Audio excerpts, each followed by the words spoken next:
Good day to everybody. Thank you so much for joining us today. Today's Friday. We usually have our shows every Tuesday, and we have a special guest. Have you ever wondered why mental health conditions are a stigma among Black and Brown people in America? Stated in a recent article I read in shondaland.com, Black women and other women of color, the stress, anxiety, and fear of seeking help is more acute. Finding proper help isn't as easy as it is for their white counterparts. A key reason for this is the lack of providers of color and stereotypes around seeking mental health help. You might also be wondering what this has to do with diversity, equity, and inclusion. This story illustrates what happens when healthcare outcomes for women of color in the US can be challenging. Here we will take a deep dive to uncover the root causes of this urgent problem and to shine a light onto solutions that can bring inequities to an end.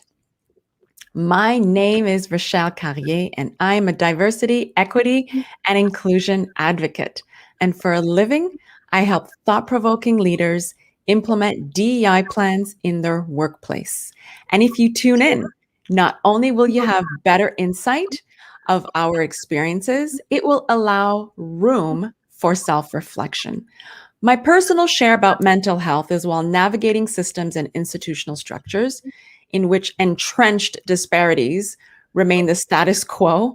As a woman of color, I had to grapple with negative stereotypes that affected my work experience.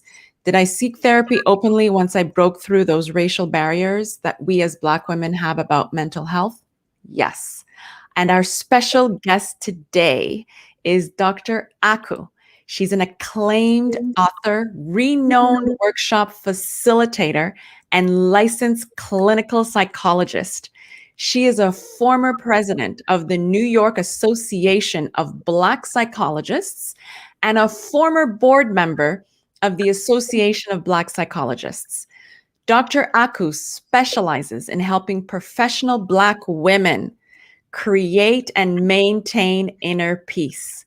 She has been in private practice for 20 years. She's also a trainer for the NYPD hostage negotiator team and the author of 8 self-help books. The latest is Cultivating Inner Peace, a sustainable system for the professional Black woman. For more information, visit draku.com. My question to you is, are people of color less likely to seek treatment or get culturally appropriate care? And Dr. Aku, please introduce yourself. Well, thank you. That was a wonderful introduction. Thank you so much for having me on. I'm so excited to have this conversation with you. I really enjoyed your show on Tuesday. It was. I just wanted to jump in there and add so much. I'm so happy that we're getting to talk. To answer your question, yes. As you said in your introduction, there are few psychologists of color. So when people of color are looking for therapists that look like them, that really understand their culture and their experience, there are not that many of us. And so that's one barrier. And then the therapists that are not of color don't always understand. And so going to therapy, if you're going to therapy, especially around these issues and wanting to discuss something like code switching, your therapist needs to understand what you're talking about. And it can feel like another burden to try to have to explain what code switching is first before you can even talk about how it impacts you. And so, yes, so there are many barriers to getting treatment for people of color. Right. And do you think as well that there is a stigma around? Yes, I think there's still a stigma. I think especially for people, like my grandmother's 95. I'm not sure she knows what kind of doctor I am. for people of her generation especially, you don't air your dirty laundry. You you must be crazy if you're going to see a therapist. So I think some of that stigma still is with us. However, I do think that young people today, there's a lot more acceptance in the younger generation, and we have so many wonderful female athletes just in the last actually few months that have come out and stood up for mental health, and when they do that, they help other people understand that this is something that we all have to pay attention to, our mental health. And that really is starting to change the tide somewhat, but there's still some stigma there. And it depends on your family as well, and how you were raised and how much education you have actually is related to how much stigma there is. Right. And do you think the fact that these women have come out openly will help us seek the support that we need, or is it something that you think we actually need to be aware of because we're so ingrained with believing, oh, you're actually very crazy if you're going to see a psychologist, or are you crazy Yeah. to go see a psychologist? I think the fact that these young women are speaking out and talking about mental health and mental health struggles is helping normalize it, helping people understand that we all have mental health, just like we all have physical health. Right now, there are some people that are struggling with mental illness, right? But that's different than mental health. And so having people talk about their struggles with the stresses of the things that they're going through really helps us all normalize that we all have mental health that we need to take care of, and it's accessible for everybody to get support. Right. You mentioned something earlier. You said that there's a difference between mental illness Mm-hmm. and mental health. Yeah. Can you dive into that for us? I'll dive in a little bit, but there is also some overlap. One of the things I usually say in workshops is there is a whole continuum, right? A continuum of mental health. So on the one end, we have people who have absolutely no problems. On the other end, we have somebody that has so severe mental health issues that they need to be in the hospital because they can't keep themselves safe. They can't take care of themselves. Most of us are somewhere in between, and a lot of it depends on our experiences, our traumas, and I think it's really. I guess I'm backing away from that a little bit because being depressed can be anywhere on that continuum, right? If you've had a trauma, if you've had a lot of microaggressions in your workplace, you can feel depressed, but that doesn't mean that you are mentally ill. Right? That doesn't mean that you need to be hospitalized and you need people to care for you 24 hours a day because you are not capable of taking care of yourself. So I don't want people to think because they feel depressed, because they've had trauma, that they are mentally ill. Things can fall anywhere on the spectrum of mental illness, mental health. And so it's really about us figuring out the way I like to think about it, because I don't like to focus a lot on diagnosis in my work. I like to focus on functionality. Is whatever's going on for you interfering with your ability to take care of yourself, to take care of your family, to take care of your responsibilities? When it starts to interfere, then we're moving more toward the mental illness range of the continuum, and that's when we need help, right? And if it's not interfering, then you're okay. Or if you find some coping mechanisms so it's not interfering, you're okay. But we'll start to notice that people are feeling so bad because of the microaggressions that now it's starting to interfere with their ability to do their work. And now we need to address it. Right. Do you think we use the term mental illness too loosely, or that we might not understand that there is actually a difference between mental health and mental illness? And as you stated, there is a continuum, but are we using mental illness to state actually that we might just be depressed? I think that there are different definitions, and I don't think we're always clear on the definition. Like when some people say mental health, even though the word health is in there, what they're thinking is mental illness. Right. And when I say mental health, I think, well, we all have minds. They all need to be healthy. We all need to do certain things in order to keep that going, just like we all have bodies and we all need to do certain things to keep our bodies functioning well. Um, so I think it's really about how you define these things, and they're defined different ways. And certainly in the media, sometimes these things are used more interchangeably, or defined in ways that cloud the issue and make people feel like when we're talking about mental health, that we're really talking about mental illness, and therefore that stigma. Right? I don't want to go see somebody because they're going to think that I'm crazy. I don't like to use that word crazy. It's really about, again, how functional are you? Are the things Right. that are happening to you interfering with your ability to do the things that you need to do? And really thinking more functionally, I think, is helpful for people in not getting caught up in those particular words. Right. It's interesting. I was a former teacher, and we did our best never to label the Yeah, children. exactly. It's the same concept here, because then like the labels cause people to feel like they're in a box. And that's one of the reasons why, as a Black psychologist, I think it's very important not to focus so much on labeling and diagnosing, but looking at functionality. Because when we Right. diagnose somebody, okay, so you say somebody's schizophrenic, then we have this one picture. And I've also had people who have schizophrenia and have been my college students and have done just fine. As long as they do what they need to do, they're fine.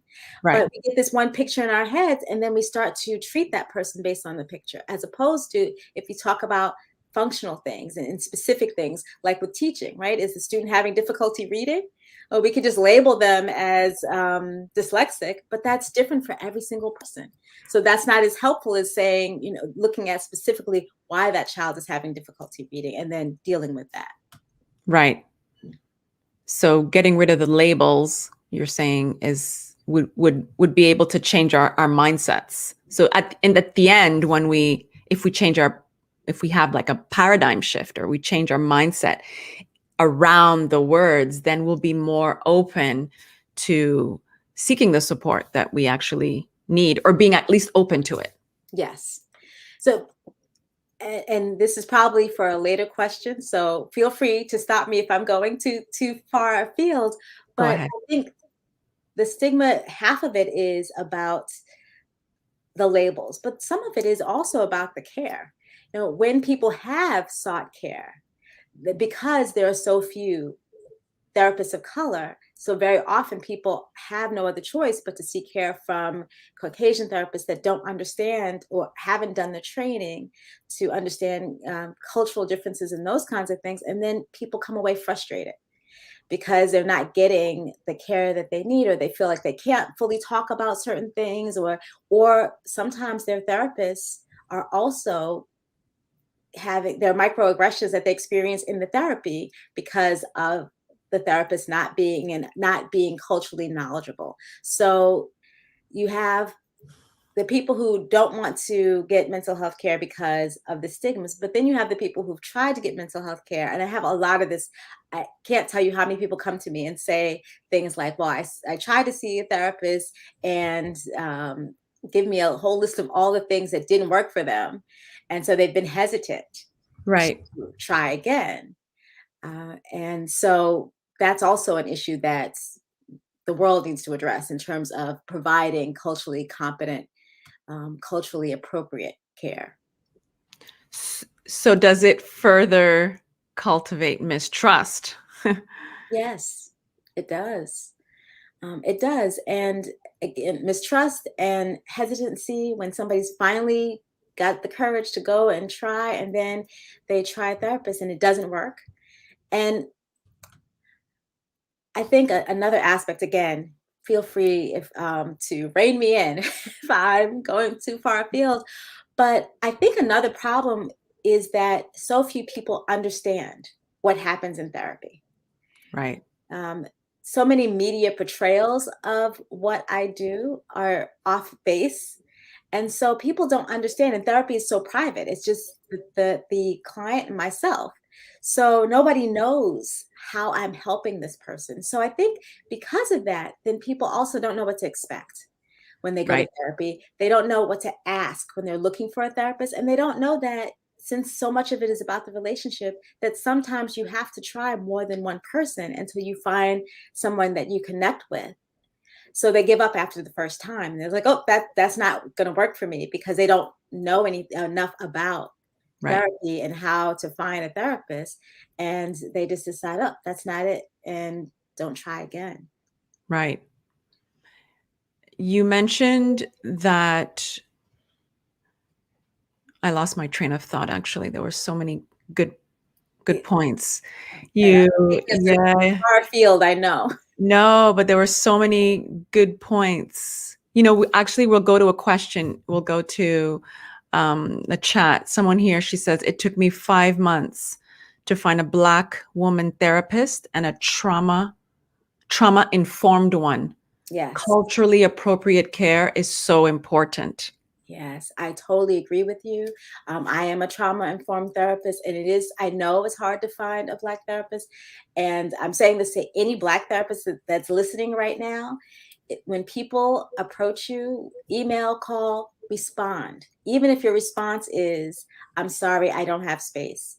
I make it my business to respond to every inquiry, because I know it's hard to find people. And I know, a lot of the times I have a waiting list, I don't have space, but it just breaks my heart when people say, "Well, at least you responded, at least you called me back. I tried, 4 therapists, 5 therapists, 10 therapists, and nobody returned my call." So please just respond, even if it's to say you don't have space, because when people get that kind of frustrated because they're not getting responses, they also stop looking for the help they need. Right. Because it already took a lot of courage to get there. Exactly, exactly. And then to put in, again, 10 phone calls and nobody responds. So I make sure that I respond to everyone, even if I can't, if there's nothing I can do to help, but at least you've heard my voice. At least you've got a response email that I'm Right. here and I want to help. Right. I remembered what I wanted to ask you earlier or speak about for the audience as well. There's a big difference between a psychologist and a psychiatrist. Yes, there is. There is. So I want you to share what the difference is so that when we do look for the care, we're making sure that we're seeking the correct care. Excellent, excellent question. Psychiatrists are medical doctors with medical training. They start their career like all other medical doctors, and then at the end of their career, they specialize. And they specialize in mental health. Most psychiatrists, not all, but most psychiatrists really focus on medication. So they focus on labeling, diagnosing, so that they can figure out which medication would be the best medication. Many psychiatrists, after the first initial visit, where they do a longer interview so they can come up with a diagnosis, do just check-ins around medication to see how the medication's working for you. And I say many because, of course, there are psychiatrists that practice more holistically. But in general, that's what you're going to find if you're looking for a psychiatrist. Psychologists are doctors of mental health. From the beginning of our training, it's all about mental health. And most of us are somewhat knowledgeable about medication, but we are not licensed to prescribe medication. We don't generally. There are special programs you can go through to get licensed in certain states because there is a shortage of psychiatrists. So some psychologists, really in New York, but some psychologists do prescribe in certain places. But generally, psychologists are focused on mental health, and we use various forms of talk therapy to help people and support people. So that's, I guess, the short of it. Right. And the talk therapy, Hmm. it's interesting. I had a personal experience more than 25 years ago, maybe 30 years ago. And I remember, my family member saying, "I'm not going to a therapist to rehash Yeah, my childhood." yeah, yeah, yeah, yeah. Yes, Right? I've definitely heard comments like that. What's the point of talking about it? It's not going to change anything. Right? I've heard that one too, which is so. The way I like there are a few metaphors that I use to try to help people understand how talk therapy really works. But let me say first, as a trauma-informed therapist, you always have the power. The client always has the power to explore things or not. I never take that power away. Trauma takes that choice away from you. But in therapy, if there's something that you don't want to talk about, you don't have to talk about it. I might say, well, I think this might be important for us to get back to someday, and I might explain to you why I think it's important, but I'm never going to make you talk about something that you don't want to talk about. So you always have that power. But why is it important? The metaphor I like to use the most is a messy closet. We've all had those closets, right? The closet where you can barely keep the door closed because there's just so much stuff in there. You have to open up the closet, take everything out. And when you take everything out, you actually make more of a mess, right? Because now stuff is not just trying to escape from the closet. Now you've got it all over the room. It's unorganized. Exactly. But you've got to take it all out, sort through it. Better figure out what you're going to keep, what you're going to get rid of, what you're going to fix, and then organize it and put it back in the closet. And when you do that, then you can close that closet and you have control over it. So the things that we don't want to talk about from our childhood or those traumas, we can choose to not look at them. But just like that closet, they then may pop out on their own when we least expect it, when we have no control over it, when it's not good for us. And so by sorting through those things, by better understanding those things, be getting a different perspective on those things, then we can organize them and put them away. And they're still, no, it doesn't solve things in terms of they don't go away. Whatever childhood trauma you had, you can't undo it because you can't go back to the past to change it. But understanding it better, um, and finding ways to deal with the feelings, the emotions, the experiences, and how those things can still perpetuate into the present. Just because the trauma happened in the past, but how you feel, for example, the lack of trust you might have, right? That can interfere with you being able to truly connect to your intimate partner. So that's in the present. By going back and talking about that trauma and understanding it and understanding how it's affecting you now, then you can make different choices in the current time. And that's why it's important. But again, you always have the right to not discuss anything or not discuss it that day.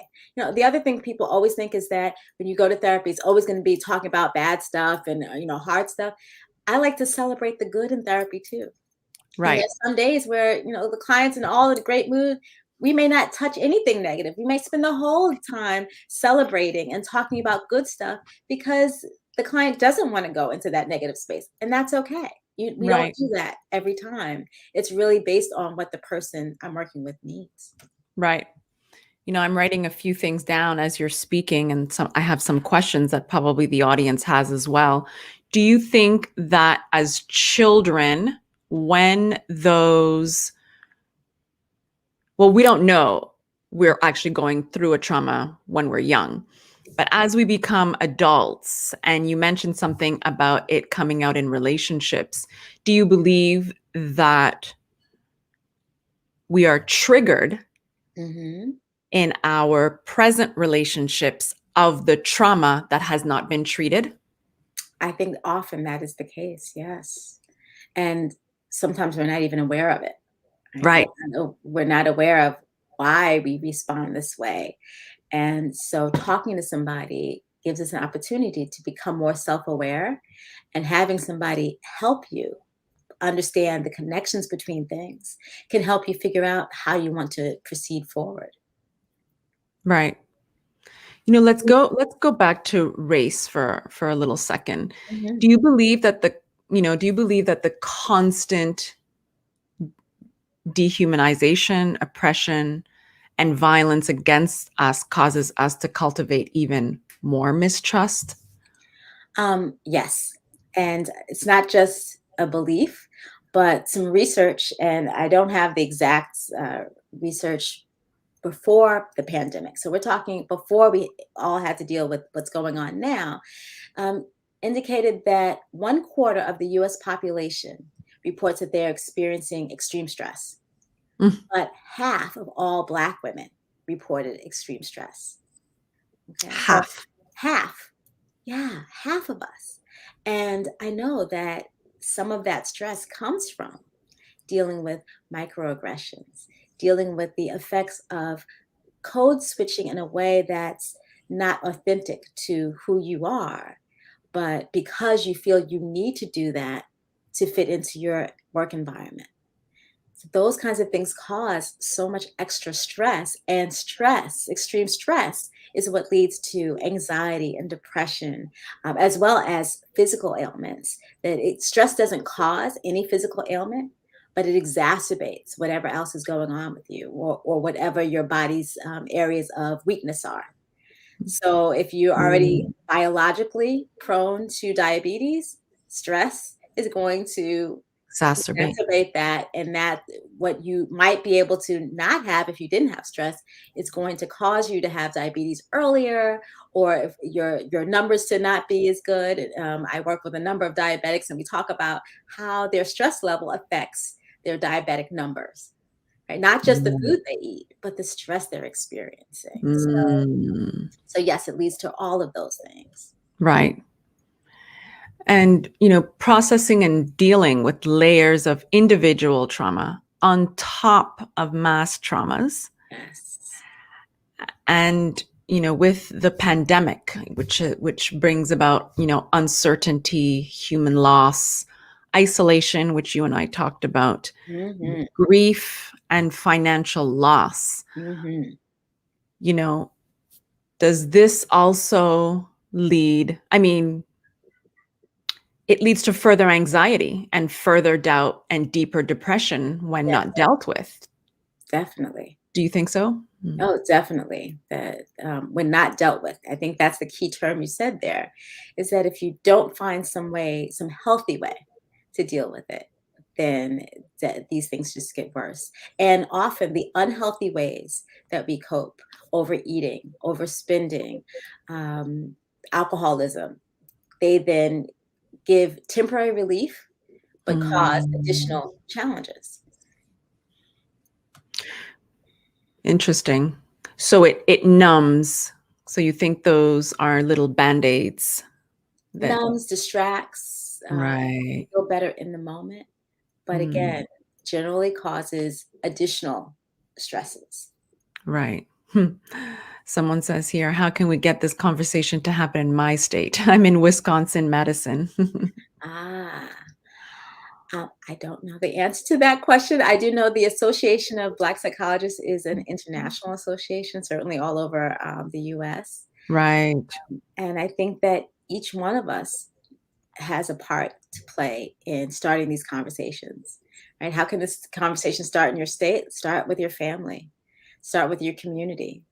Talk more openly about mental health issues, even if it's just having a conversation about the latest Black athlete that is talking about it, and bringing that conversation to the dinner table, or to a social gathering, and being more talking more about it starts the conversation and gets people to start to think more about their mental health.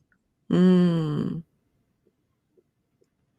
Do you believe it's cathartic to be able to speak in a safe place and attach actual words to what we have experienced? Yes, yes. I think that there's so many people who feel like they're the only ones that are experiencing something. Mm. And when we label it, like it's interesting, I said, right, I Yeah, don't like I know. diagnoses, I don't like those labels. But when Right. we label experiences, then that can be very powerful. When we say code switching, and we define it and people understand it, when we define microaggressions and people understand that, then that can be very powerful. One, because you understand you're not alone. If we have a term for it, then other people must have experienced it. Right. And two, it makes you feel like it's real. Like, I didn't just imagine this. This is a real thing. And so that also helps. But I think the most important thing you said was having a safe space, right? We all need and deserve to have a sanctuary, a safe space where we can talk about this. And I think that's so important, especially now, because there was a time, and I am in no way saying that Jim Crow times were good times. I'm not saying that at all. But at least at that time, we were very clear that it wasn't personal. This person didn't like you because of your skin color. These were the rules. But now, so much of it can be so confusing where with the microaggressions, you kind of left wondering, was it me? Was it them? Was that racism? Was that sexism? Like it just leaves you very confused. And if you don't have a safe space to sort through it, because the reality is we are the constant in every situation we're in. So even if it is racism, there may be something that we need to look at, but we can't safely look at it in a place where we don't feel safe. Right? We can't truly explore it if we don't feel safe. Everybody needs a safe sanctuary where they can explore and figure out what's them, what's racism, what are they going to do about it. And so that is so important, and that helps reduce the depression, reduce the anxiety, increase the coping. Reduce the anxiety and increase the coping. That's a big one. It is. And Because positive coping. Sorry. exactly. Go ahead. What were you going to say? I just wanted to emphasize that when I say, because I was thinking coping, well, yeah, overeating is coping too, right? But I'm talking about positive coping, things that are that will not lead to additional challenges. And having that safe space helps you figure out how to more positively cope. What would be a coping mechanism? I mean, you did mention the drinking and other stimulants, and the eating, that's I've heard, emotional eating is something that some of us do, or some people do, to be able to, like you said, not be in the moment, or be in the moment but fill your belly up somehow, so that you don't have to think about what's really underneath all those layers. Yes. What other coping mechanisms do people have? Negative coping would include things like overspending, shop therapy. I've actually heard women talk about shop therapy, where you go and spend, especially when it's spending money you don't have, or buying things you don't need. So that's something else that people will do. I try to help people find positive coping.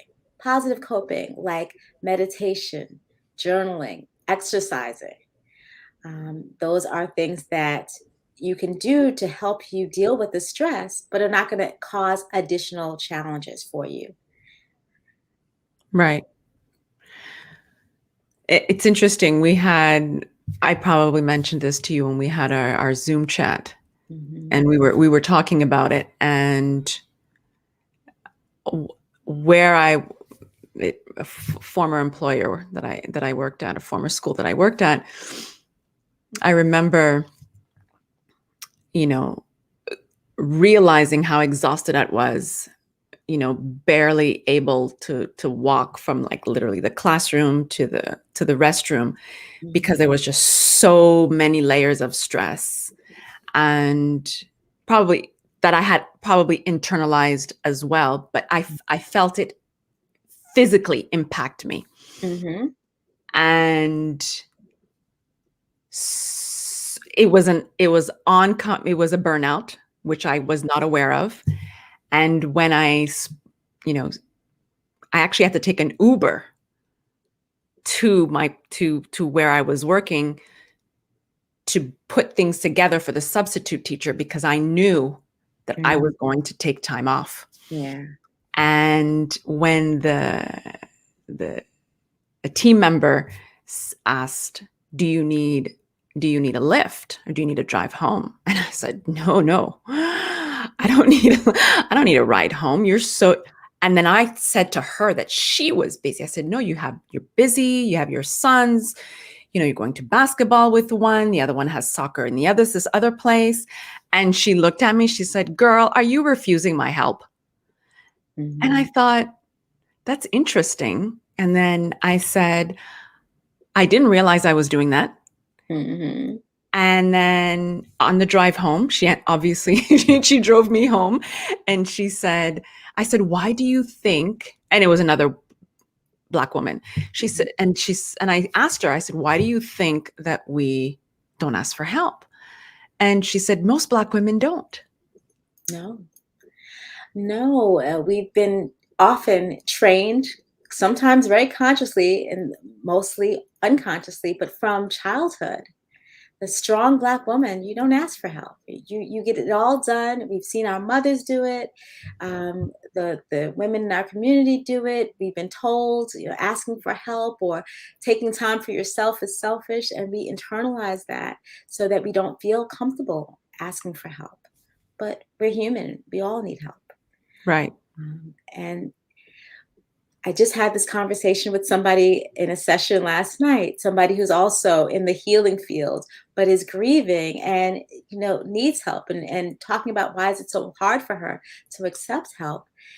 And what I said to her to try to help support her mindset shift was to focus on how good it feels when we help others, right? It feels good when we help others. Right. We are robbing other people from the opportunity to feel good when they offer help and we say no. So then they don't. Can you repeat that?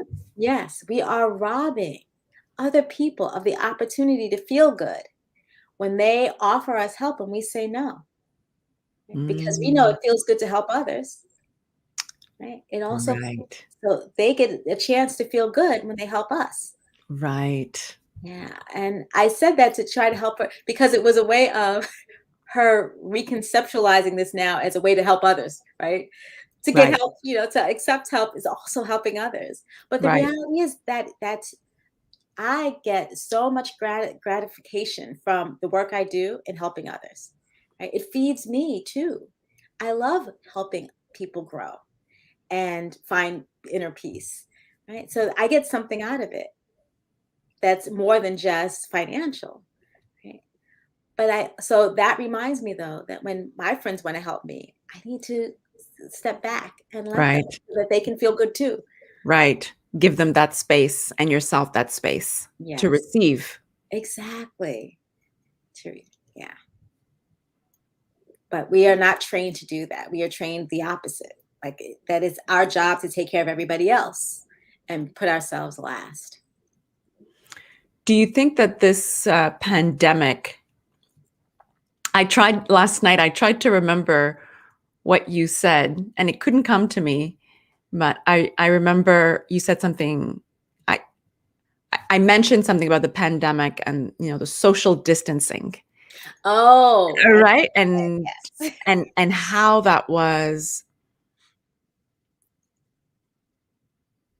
very difficult when we had loved ones, maybe they were our neighbors. Mm-hmm. The loved ones could have been next door that we were social distancing from, not having contact with them, family members. I haven't seen my mom in 2 years. She's in Montreal. There's just so many people I have not been able to see. Mm-hmm. And I remember, and you laughed. So you obviously remember what you said. Can you share with us what you told me? I said that it really annoys me that term social distancing. Language is so powerful. As we said before, in terms of labeling things, language is so powerful. And I don't like the term social distancing because during a pandemic, what we need is physical distancing and social togetherness. We need to find ways to support each other socially. My family does weekly Zoom calls, right? In some ways, we're seeing each other, even though this family sees each other a lot. But in some ways, we're seeing each other even more during the pandemic because we've been doing weekly Zoom calls to stay in touch so that we are finding a way to be socially together, even while we are physically apart. And is it as good as giving somebody a hug and seeing them? No, it's not. But we are still supporting each other socially. But this idea of social distance, it just annoys me all the time because I think it distracts from, or somehow it doesn't help us emphasize the social togetherness we really need. Right. Which further causes more isolation. Which causes more stress. Human beings are Right. not meant to live in isolation. We know that. I mean, there are rules about this in jails because we know the devastating effect it has when inmates are put in isolation. We're not meant to do that. And so the idea that we should put ourselves in isolation during a pandemic as opposed to just physically distance, because it's not healthy to be physically close, but it is healthy to be emotionally close. And you can still do that over Zoom. You can still do that in phone calls. You can still find ways to stay connected with people. Of course. Mm. And in moving forward, how does one handle this whole pandemic? I mean, I think this is a huge trauma on a lot of people, Yes. above and beyond all the other levels of traumas. And I Yeah. don't mean to laugh, but I'm thinking, Oh, yeah. there, right? We are going through so much. Yes. And then piled on top of that is the pandemic trauma. What is the best solution? For each person, the solution is going to be a little bit different. Right. But I'd say finding the way to feel connected to other people, whatever that is. Watching something like this, even, right? And seeing people that look like you talking about things that are important to you, but definitely having those. I have Zoom lunch. I set up Zoom lunch with some of my mentees and former students and friends. I try to make sure that I have Zoom lunch on a regular basis so that I'm staying connected to people it's people that I don't live with, and so that I am taking care of me socially, because I could definitely right now the need for mental health is so big. My practice is full and I could just do that all day. There's enough call for me to just work all the time, but Zoom lunch makes sure that I am putting in some way of connecting with people. So doing that, really figuring out the ways for yourself to connect, and figuring out how to find peace for yourself in terms of trauma. One of my favorite ways is to look at gratitude. Right? Gratitude. I like to say gratitude is a superpower, right? It's a really powerful tool for when you are feeling really bad and in that negative space, to help you make a mind shift. Right. I do that in therapy all the time too, when I have clients that are just kind of stuck in a negative space where they can't see any other options, to just get them focused on what you're grateful for, no matter what horrible situation you're in. Like even in a pandemic, what can you be grateful for? And as you start to focus on that, even if it's just a couple of things, and start to shift your energy, that opens your mind up to be able to see other possibilities and to figure out other solutions. So finding a connection to gratitude, I think, is a really powerful tool. Right. I started many years ago writing. I think I was 12 or even 11, as far as I can remember, having a diary. Now they're called journals. And that I just told my age.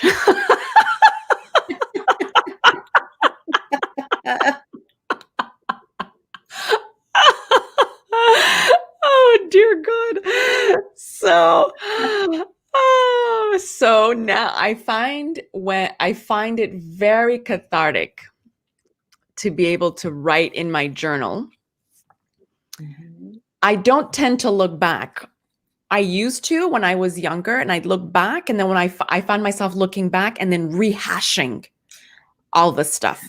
So like you said, which is very interesting, the things that because I do it now with my daughter, we do 1 to 10 things that we're grateful for every night. Mhm. And I find when the journal shifts, what you're going to write the next time has Mhm. also shifted. Yeah. You're no longer writing about the negative experience. Mhm.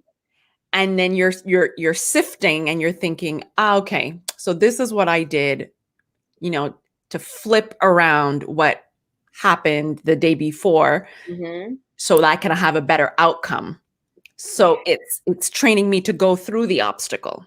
Yes, exactly, exactly. I love that. I think journaling is a very powerful tool. I definitely have many of my clients journal. It's not for everybody, but it's a tool that anybody can use.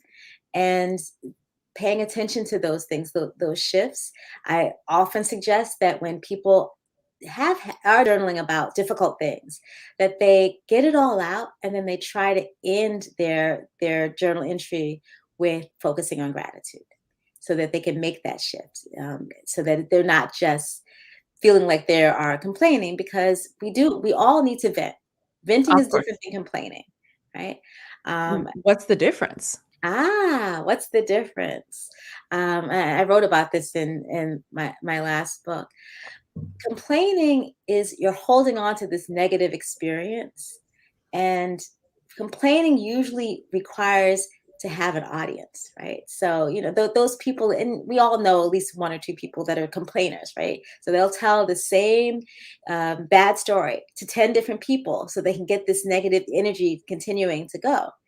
When you vent, usually to your journal or maybe just one person, you're getting it out. You're releasing the negativity. You're getting the story out. But the purpose always is so that you can release it, to make the shift and let it go. Right. So venting is about ultimately letting it go so that you can move forward. Complaining is about staying stuck in that negative space. Mm. Being in victim mode. Being in victim mode, exactly, which you lose all your power when you're in victim mode. Mm. So you're giving your power to others Hmm. to be able to receive, to continue receiving the negative energy Yeah, so that you can perpetuate that feeling that you're feeling. exactly. Exactly. So gratitude is a superpower when it comes to shifting.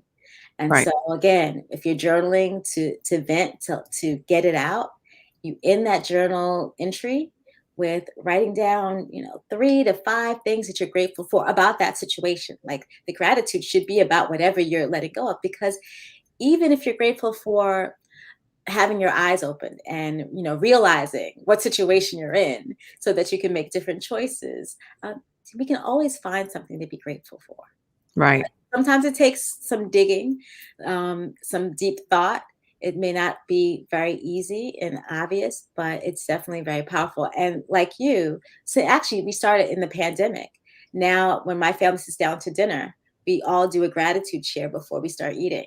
And that's become one of our rituals during the pandemic. So, not that I'm grateful for a pandemic, I'm not, but something that I could be grateful for that's come out of the pandemic is having a family focus more on gratitude. Right. That's something that positive that we were able to pull out of this mostly negative situation. Right. Yeah. So we can continue thriving. So we continue thriving, right? We find ways to thrive even during such challenging times. Right. To go back on something a little bit, do you think that having increased knowledge about mental health make us more comfortable about receiving it? And, you know, I mean, we use Google for everything. And Hmm. I find myself now rewording my searches. Mm. The benefits of XYZ, There you go. right? The advantages of XYZ, as opposed to writing a broader sentence or a broader word that could actually throw you completely off balance, especially when you're looking for a mental health therapist. Hmm. And then people have, there's just different articles, there's different information. Some of it is misinformation. It could be very well intentioned, Yes. but you know, where would we get that information? Like, how do we become more knowledgeable? Oh, that's a good question. I think I'm going to go back to the Association of Black Psychologists. There, there's there are local associations and then the national, and we have some information on the website about mental health.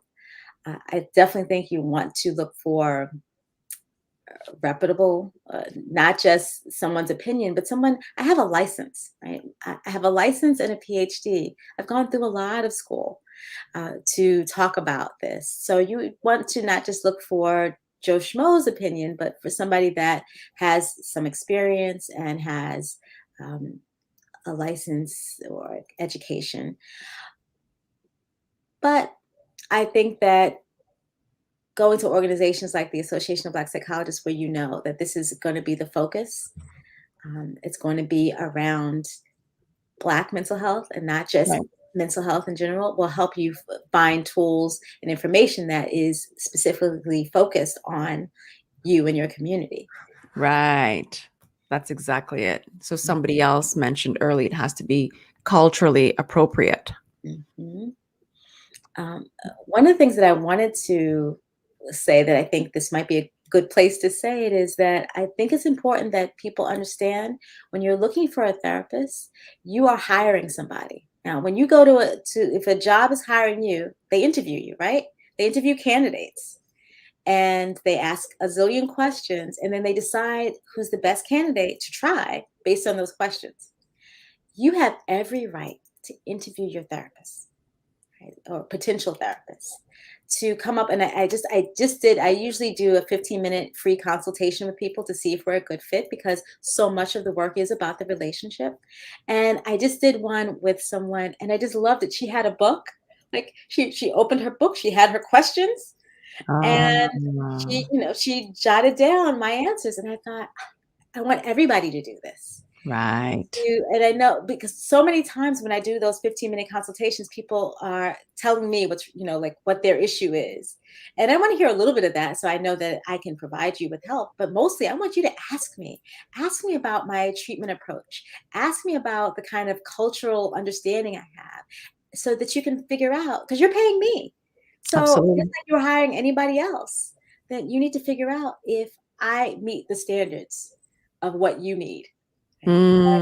Don't Mm, be, for some reason, people tend to be afraid. I think it's this Western model of, doctors are gods and you do what your doctor tells you. No, I've always said, my early work was with people who were HIV positive.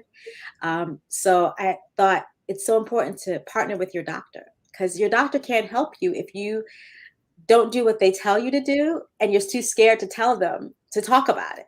Right? Then they don't really have the information they need to help you. So we have to partner with our doctors. We have to partner with our therapists, and we can only do that if we feel comfortable and confident in who they are in order to form that partnership. So ask questions, and don't be afraid to ask them whatever you need to know. And if they're not willing to answer you, then they're probably not the right person for you anyway, because they should be willing to try to help you understand how they work. right. That's interesting that you said to ask them questions. We envision doctors as, immortals and gods, and not to question them because of the amount of schooling they went to. And Yes. it could be, for some of us, extremely, or maybe most of us, extremely intimidating to, right, to to question them. Yeah, totally. And that's why I try to think of it as you're hiring them, right? Because you're going to pay me for my services.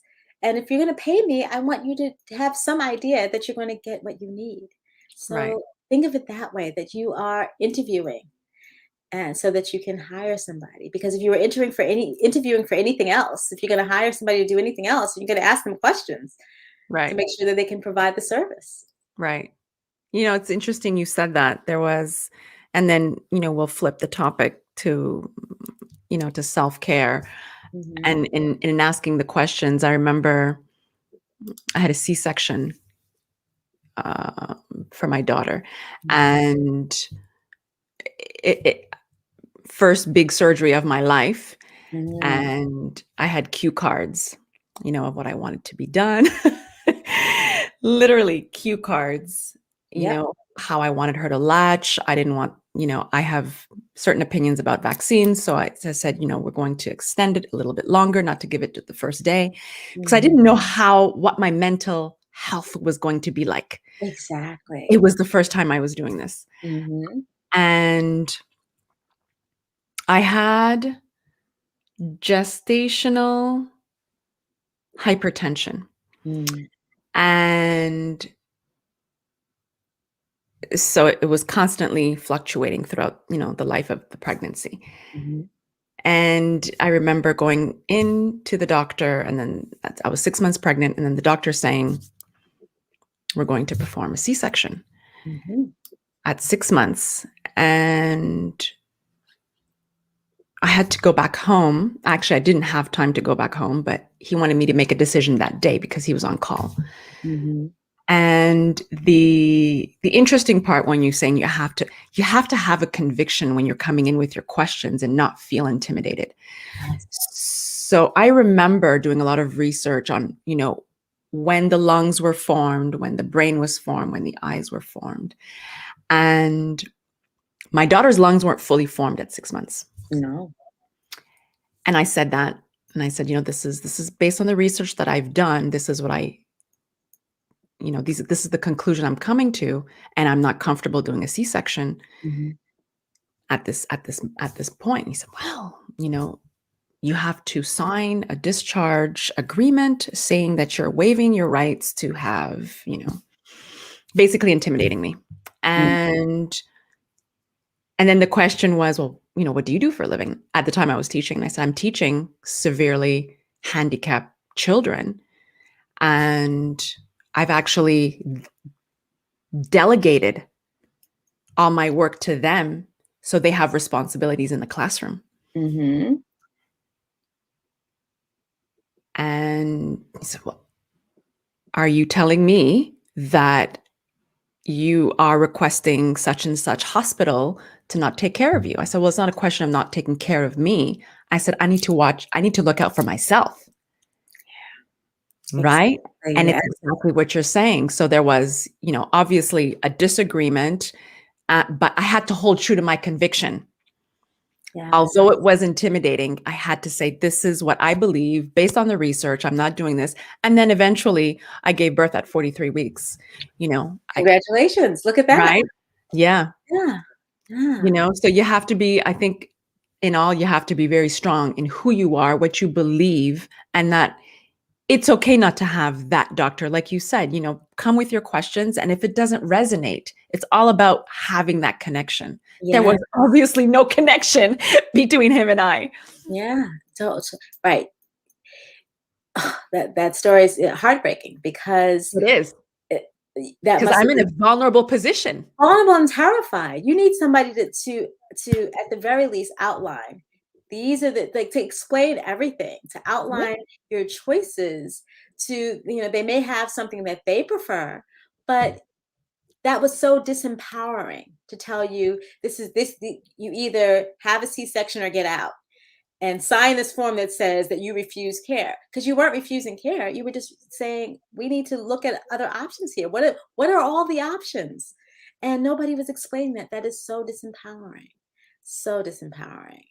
And I understand. My daughter was born at 34 weeks, just made it, and I was determined to go with midwives because I was like, I don't trust that I can find a doctor that's going to. So both times I had children, I went with midwives, and I was and interviewed them though. Still making sure, because it's so scary. And we know, we could go on for another hour about maternal Right. health issues. Yes. So yes, I'm so glad that you followed your guiding voice. And that's one of the things that I try to get all of the people I work with to learn to do, to trust that voice Right. and to listen to that voice, because that is your guidance. And you did. And because of that, you didn't have a severely premature baby, which is what you would have had at 6 months. So. And a plethora of probably other complications, Totally. Yeah. And it's more added stress, like you said. It's probably good for another another show, but Bottom line, we talk ourselves out of listening to that guiding voice. Something told me to, and then right, we reason our way out of that. No, something told you to. You have to follow that. right, absolutely.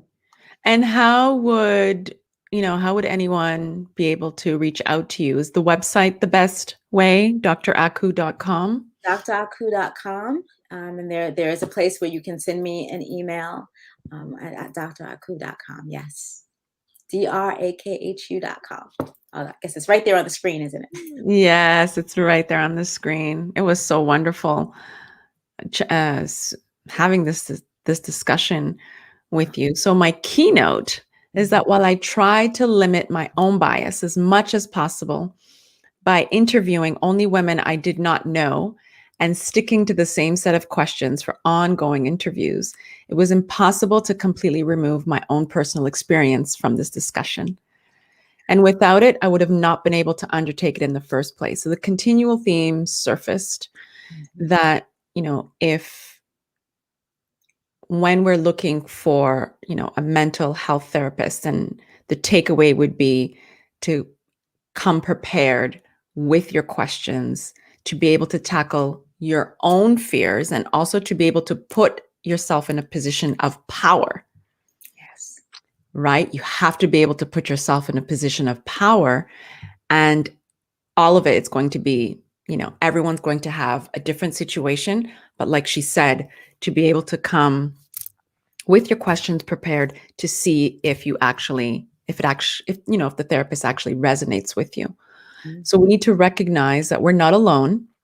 I know that many of us are having transparent and courageous dialogues with the people around us and trying to figure out, how we feel about all this.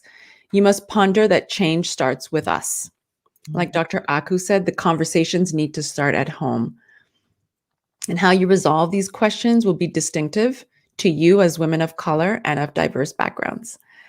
So express yourselves, talk about it at home, make it comfortable. Know that there is a difference between, mental illness and mental health. Health is keeping our mind healthy, like Dr. Aku said, and it's the same way that you would keep your physical body healthy. So what is it that you're doing to keep your mental health healthy? So what's crucial is that you do go through that process. And while enough of us can just do that over time, we will continue having a united front. Transparency and authenticity is the key. We need to be true to ourselves. We can fundamentally create that transformation. Take your drawbacks and turn it around into something others find valuable. Give yourselves the grace and the space to receive. We must continue having these courageous conversations about DEI. Where these dialogues will take us, we don't know. At least we're here to help. Dr. Aku is also here to help. Thank you again for listening. Follow me on LinkedIn. Share your comments and feedbacks. This has been another epic moment, and there are more to come. Dr. Aku, it's been such a pleasure having you today. Oh, thank you so much. It's been my pleasure being here with you. Thank you. Oh, you're welcome. Thank you again. Have a beautiful day. You too.